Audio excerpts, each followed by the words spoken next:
안녕하세요, 여러분. 오늘의 한국어 문법은 사동이에요. 사동은 내가 직접 하는 행동 아니에요.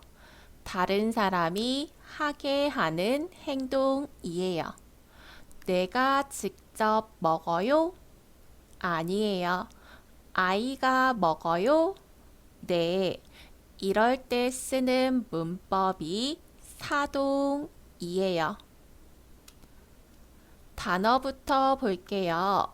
엄마, 아이, 밥. 이 그림에서 누가 행동해요? 누가 먹어요? 엄마가 아이에게 밥을 먹여요. 엄마가 직접 먹는 거 아니에요. 아이가 먹게 해요. 그래서 먹다, 먹이다. 사동은 시키는 말이에요. 내가 안 해요. 다른 사람이 하게 해요. 동사 뒤에 붙어서 이, 히, 리, 기, 우, 추예요.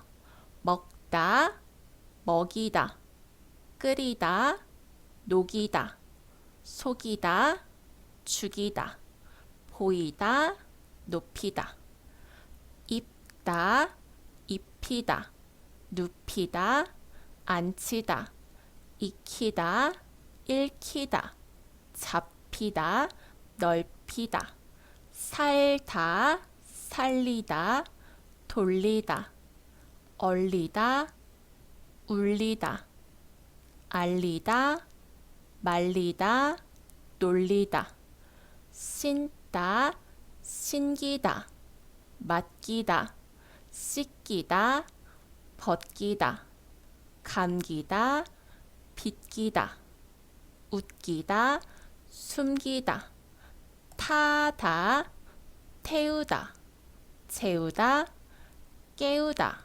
세우다, 씌우다, 키우다, 채우다, 맞다, 맞추다, 늦추다. 같이 볼게요. 엄마가 아이에게 밥을 먹여요. 선생님이 학생을 의자에 앉혀요. 제가 물을 끓일게요. 아이를 자동차에 태워요. 공통점 보여요? 다른 사람이 행동해요. 이렇게 많이 쓰이고 있어요. A가 B에게 을을 사동, 엄마가 아이에게 옷을 입혀요. A가 B를 사동, 형이 동생을 울렸어요. 사람이 있으면 에게, 을을 같이 많이 써요. 퀴즈예요. 학생을 의자에 앉아요. 맞아요? 틀려요?